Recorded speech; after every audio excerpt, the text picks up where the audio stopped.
Hello, Home Slices is here with Home Slice Adulting, coming to you with another installment of my Driving Home blog series.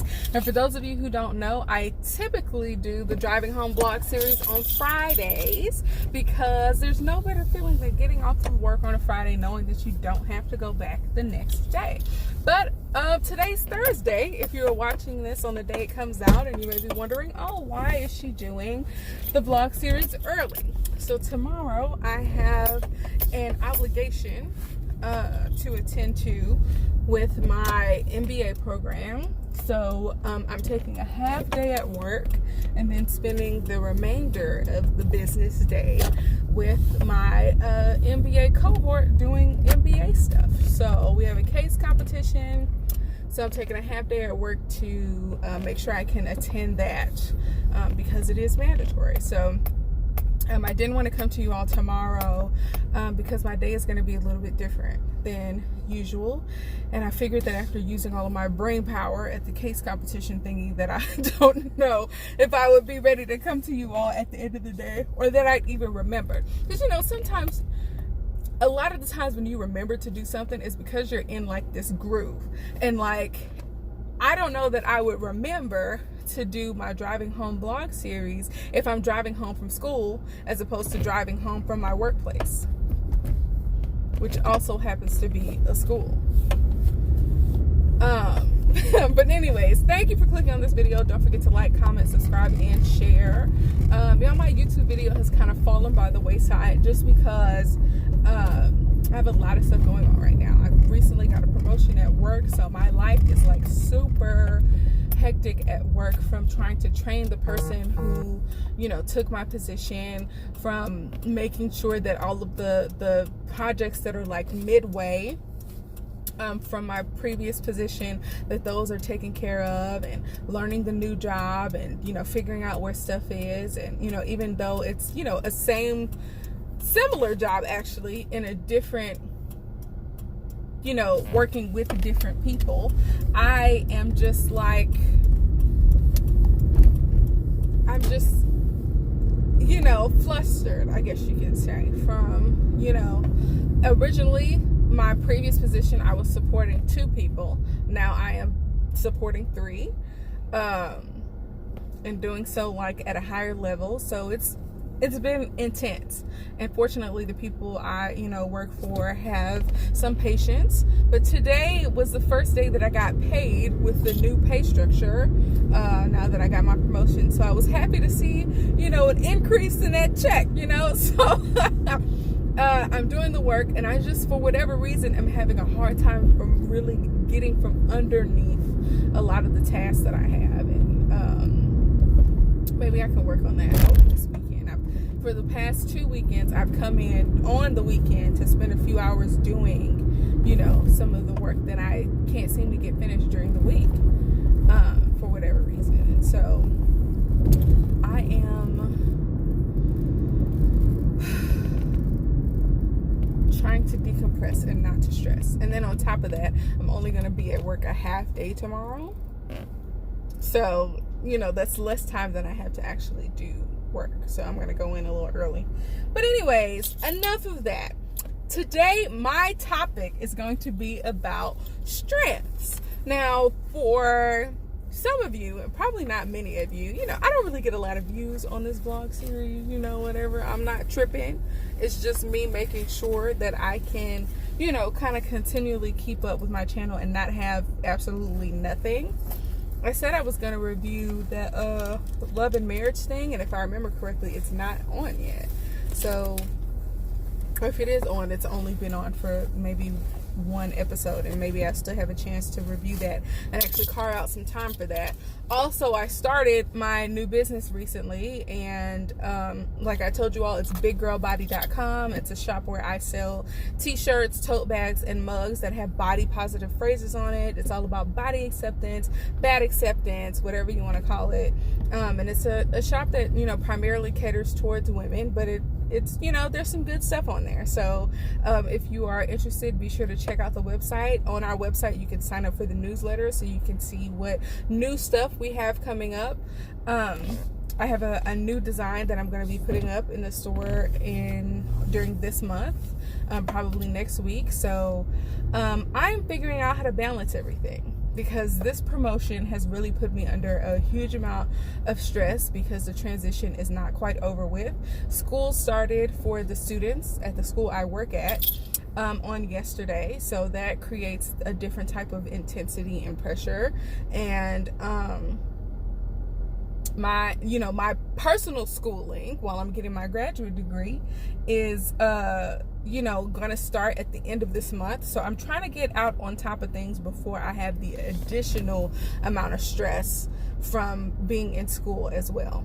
So I got a lot of stuff going on. But anyways, for the new people I work with, they wanted me to take this assessment called the StrengthFinder from CliftonStrengths. I have the book right here. This is the StrengthFinder 2.0 from Gallup. And apparently there's this guy named Don Clifton who was considered the father of strength psychology and the inventor of CliftonStrengths, which is an assessment. It's like a survey that you take. And in this survey, they give you like two options, and you have to pick which way you lean or if you're neutral in those two scenarios. And sometimes the scenarios feel linked, and then other times they kind of don't. It's hard to describe because I don't remember it off the top of my head. But it's like, I'm content with life versus like I'm always looking towards the future. Stuff like that. Like that makes sense. And then there's other times where they have these two opposite ends of the spectrum that don't feel like opposites. To me, it's very hard to describe, but it does cost money to take. So essentially, if you purchase the book, in the back it'll have a little flap here that contains a code, a one-time use code for you to take this assessment, asking you a few questions about things that you prefer in your life. How do you prefer to do this? Do you study a lot, or are you on the fly? Do you care a lot about making an imprint on the world, or do you care more about yourself, or just asking a bunch of questions. It was very quick for me to take. They only give you 20 seconds to decide, if I remember correctly, 20 seconds for you to decide between which end of the spectrum you're working on, if you lean one way versus the other, or if you're neutral. And I think it said it takes about 35 minutes to take, but I took it in far less time than that, just because I'm kind of an instinctual person. And they time you so that you don't try to figure out the reason behind these questions, and you just answer honestly. So you just go with your first mind, right? So anyways, after you take this little assessment, they give you your top 5 strengths. And from my understanding, is that the strength psychology is basically saying, instead of trying to enhance what you are weak at and to get better what you are weak at, your energy is better focused on finding your strengths and playing to those. Because there's some people who are weak in areas that they're never going to be strong in. Me, like athleticism, that's something that I like. Not only do I not care about it, but I'm probably not ever going to be really good at it. And if I try to play up to my weaknesses and make them strengths, it's going to take a lot more time and a lot more effort than if I just focus at something I am strong at, maybe like management or organization, and just play up to those strengths. Find a job that allows me to succeed by having good organization skills. Or if I'm good at conversation or communication or whatever, find a job that allows me to be good in communication. And so that's the idea behind it. So I wanted to share with y'all my 5 strengths. And then I'm going to end this video. So I want to encourage those of you who don't really know what you want to do with your life, or if you do know and you're just curious to see what your strengths are, and so that you can kind of play them up. So if you think that you're strong in this, and then after you take the assessment you find out that you're strong in other areas, maybe that could inspire you to make like a little career change or something like that. Who knows? If I remember, the book is not that expensive. How much is the book on here? Oh, on here it says the book is $34. I feel like you can get it on Amazon for a bit cheaper than that, or you can just buy the code to take the survey on their website, so you can check that out. But my top 5 strengths in order are: number 1 is futuristic. So futuristic basically is you're the type of person where like the future fascinates you, and that you can dream, basically. That's what I gather from it. And so for each, there are like, is it 30 different strengths that they have in here? And when you take the survey, they tell you the top 5. And if you upgrade, they'll tell you the order of all the other strengths, the ones that were not your top 5. And so, for me, the top one for me was futuristic, and that I like to dream and I have ideas and whatnot. And so in the book, they give a description of what each strength is. They give some examples of people who are in positions who have that same strength. They give ideas for action. So things that you can do to like enhance and maximize your strengths. And then they also have tips on how to deal with other people who have the same strengths. And you similar to horoscopes, kind of. It's like telling you like how to work with people who have your same sign or your same type of strength. It's pretty cool. So one of the ideas for action underneath my first strength, which is futuristic, is to choose roles in which you can contribute your ideas about the future. For example, you might excel in entrepreneurship or startup situations. And as a business major, you know, and as a person who just started her own business and who has been an entrepreneur in the past, I think it's on target. Like, that's definitely me. Definitely a future thinking person. A part of that probably has to deal with, you know, history. I mean, as a black woman, the future, the past, has not always been as bright, knowing my family history, knowing my personal history, the history of my people, it's not fun to dwell in those times. So my thoughts and focus is on the future. So, anyways, that was my top one. That was my number 1 strength. My number 2 strength was restorative. And just to give y'all an idea of what the strengths are, I think there's like 30 of them. There's achiever, activator, belief, command, competition, connectedness, developer. There's focus, harmony, ideation, input. There's a bunch of different strengths that you can have. And so, yeah. It'll tell you which ones are your strongest after you take the survey. So my second top strength is restorative. And restorative basically means like you like to solve problems and you like to get to the bottom of things, and you may, the type of problems that you solve kind of depends on your other preferences and stuff.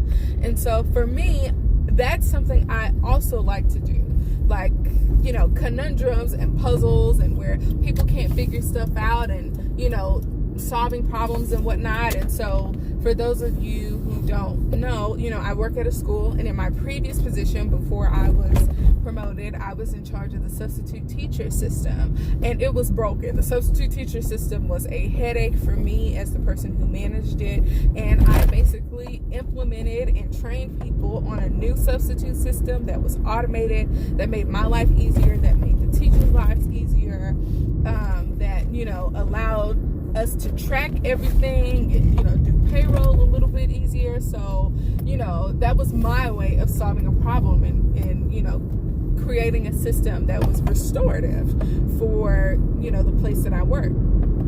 So that felt right in line with myself. And the ideas for action is like, find a career, find a job where you have to solve problems. And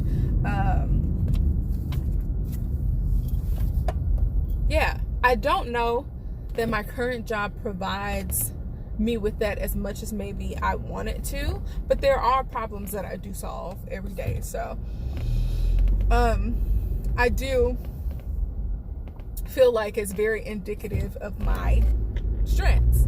Now, my third strength was the one where I was like, I don't know if that's necessarily true, but after I read the description, I thought, that is me. My third strength is woo, W-O-O, and that stands for winning others over. And basically it means that, like, you like to talk to people, you like to get to know people, people like you, you like to get people to like you and things like that, and that you're charming and whatnot. And after I read the description, I was like, okay, that sounds more like me than I thought it would. I have, in probably the later years of my life, become a lot more sociable, a lot less introverted, a lot more able and willing to talk to strangers and strike up conversations. I don't necessarily know what all of that is about. I know I've been called, like, previously that I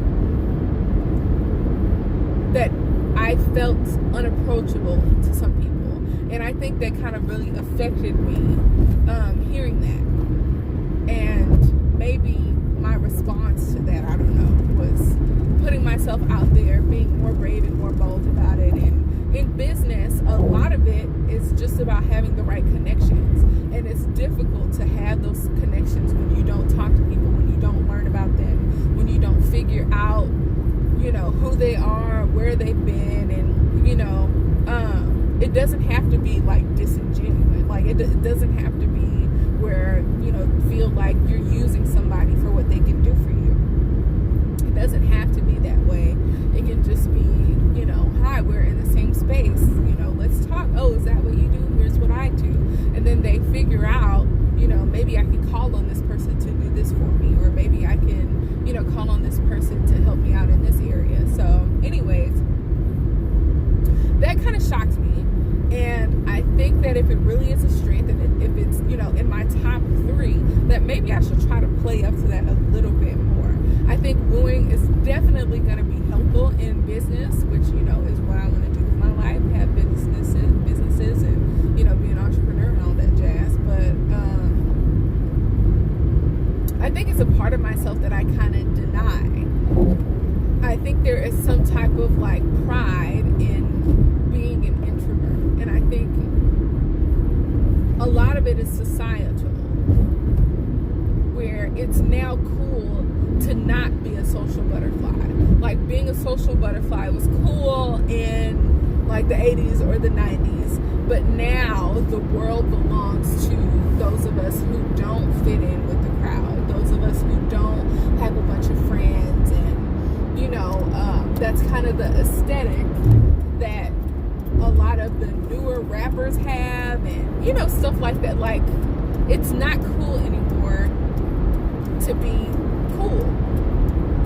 I don't know, it's very hard to describe, but for me, maybe I need to play up to my social side a little bit more, since it is one of my strengths. Alright, so my number 4 strength is empathy. And empathy is basically the ability to feel other people's feelings. You don't have to have gone through what that person went through. You don't have to have, agree with what the person is doing, but you just are able to kind of read the room and feel what's going on in the room. You are more in tune and more connected to people's feelings than the average person. And I can agree with that. I think that is true about myself. But one of the things that they mentioned in, like, the ideas for action is that people, the empathy that you feel for others can cause other people who don't have an empathy strength to rely on you to communicate why someone is a certain way or why someone feels a certain way. And that's something that I hadn't really thought of, because now that I think about some of the interactions that I have in personal relationships and, working relationships, is that I have this ability to kind of see things from different sides. And while I can see these two people, maybe they get along, maybe they don't get along, maybe they have issues with each other, maybe they don't, I can see all sides of that argument, and I can empathize with each person. And nothing in the world really is black and white.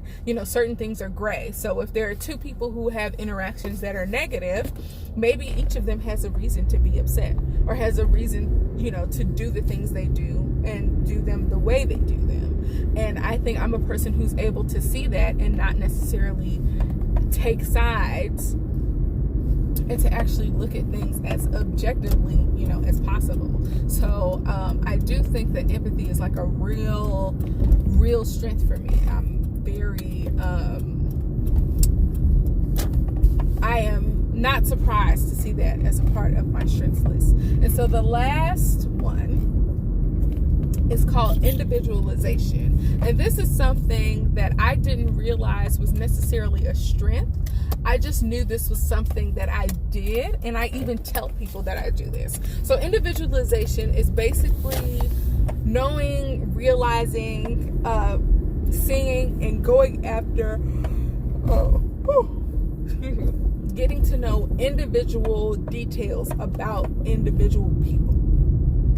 So, for instance, one thing that I used to say about our group of friends in college, so we had a group of friends in college. My current boyfriend was, a member of that group of friends. But there are a number of us. We're from different places. We have different backgrounds, I always said that I like to get to know all of them on an individual level. And I always like to have the ability to, there are some people who have a group of friends where their dynamic only works if they're all together as a group. For me, I didn't want it to be that way. I wanted it to be where I had a good relationship with everyone as an individual. So I knew when everyone's birthday was. I knew when somebody liked one thing and didn't like the other. I knew when one of my friends needed support maybe and the other one didn't. Or how, I could talk to someone honestly when I needed to maybe have a little gentler approach with other people. And that's what individualization is about. It's making the distinction in your mind and not making generalizations about people, figuring out who they are and tailoring things for them. And one of the things it said in there is this is why you always get great gifts for the people in your life, because you know who they are on an individual basis, and you can get gifts for them that are tailored for them specifically. And that really stuck out to me, because that is so true. I give the best gifts because I know who these people are. There are times where I just give people money because I know that that's what they need in the moment. And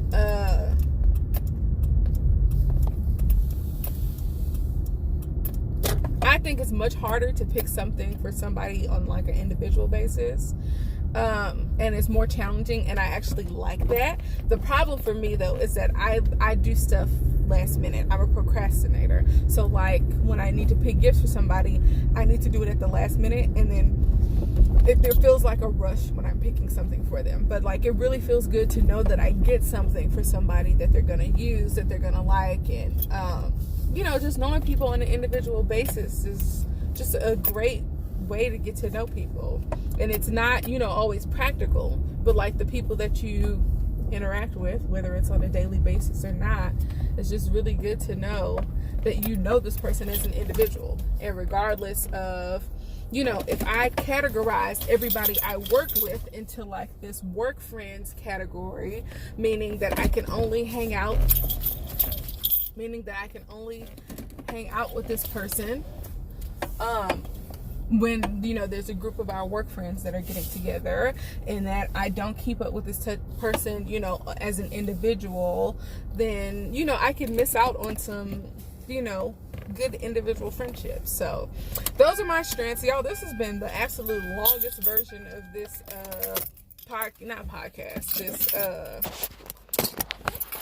blog series that I have ever done, but I thought it was really interesting. So check out CliftonStrengths. check out what your strengths are and see if you are in a career or in a position where you are actually playing to your strengths. Because it's better for you to play to your strengths and find a job that allows you to do that, because it will allow you to excel in a place where you are already strong, right? So yeah, so check it out. Here's the book again, StrengthFinder 2.0. Figure out what your strengths are, y'all. Thank you for watching this video. Don't forget to like, comment, share, and subscribe. If you made it to the end of this video, hip hop hooray, okay? Thank you so much for sticking around. Peace out, home slices.